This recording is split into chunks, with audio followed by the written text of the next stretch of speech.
Nous allons maintenant dessiner un garde-corps pour cet escalier en cliquant sur l'outil garde-corps dans la boîte à outils Gros œuvre. Pour cet exercice, nous allons sélectionner un garde-corps existant dans la bibliothèque d'Alplan en cliquant ici sur Ouvrir des favoris.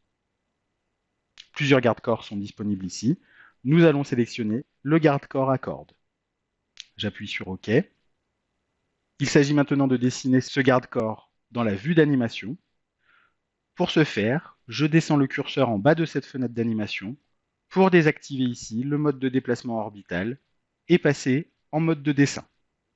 Je peux ainsi cliquer sur le nez de marche de la première marche et aller sélectionner pour la ligne d'arrivée le nez de marche de ma dernière marche. J'aurai la possibilité, si je le souhaitais, de continuer mon tracé. Nous allons, dans le cas précis, l'arrêter à cet endroit en appuyant sur Échappe.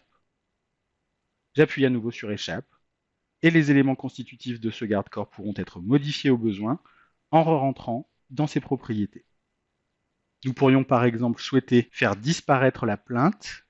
Pour ce faire, nous allons double-cliquer sur l'élément dans l'une ou l'autre des vues afin de rentrer dans les propriétés du garde-corps et de naviguer dans les différents éléments disponibles dans les sections main courante, poteau et section.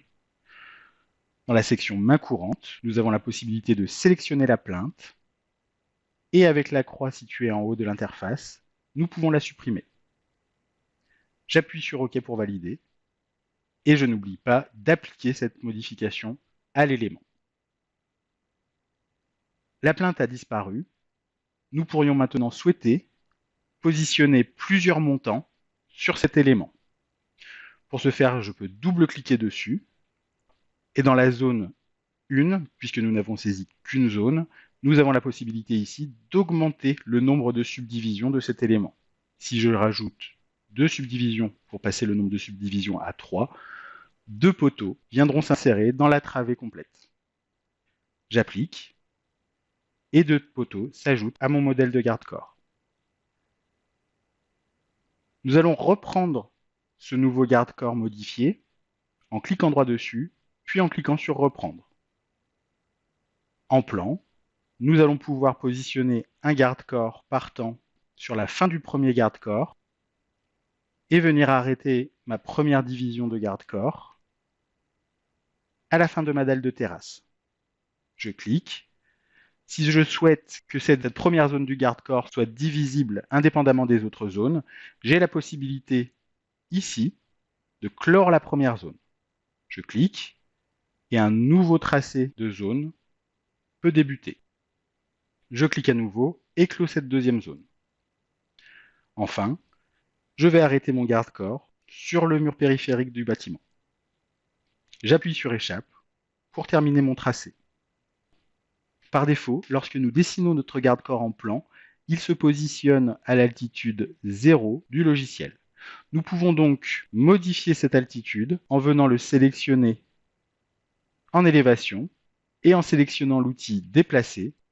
Nous avons la possibilité de sélectionner le haut du garde-corps et en le déplaçant vers le haut en maintenant la touche majuscule enfoncée, nous avons la possibilité d'aligner ce garde-corps avec l'arrivée du garde-corps précédent. J'appuie sur Échappe. Je peux revenir en mode de navigation orbitale et mon garde-corps est bien positionné autour de ma terrasse.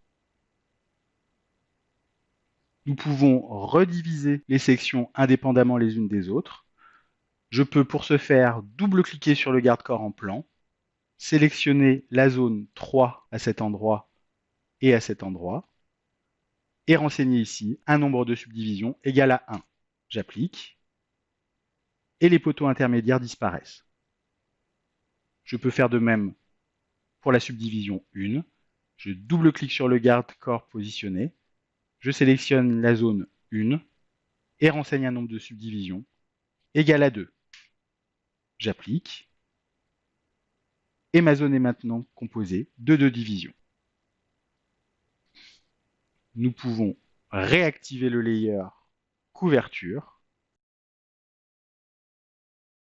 Et dans le prochain exercice, nous verrons maintenant comment générer des coupes d'études afin de corriger les paramètres de certains éléments du projet, Puis nous verrons comment générer des coupes et des élévations définitives de notre architecture.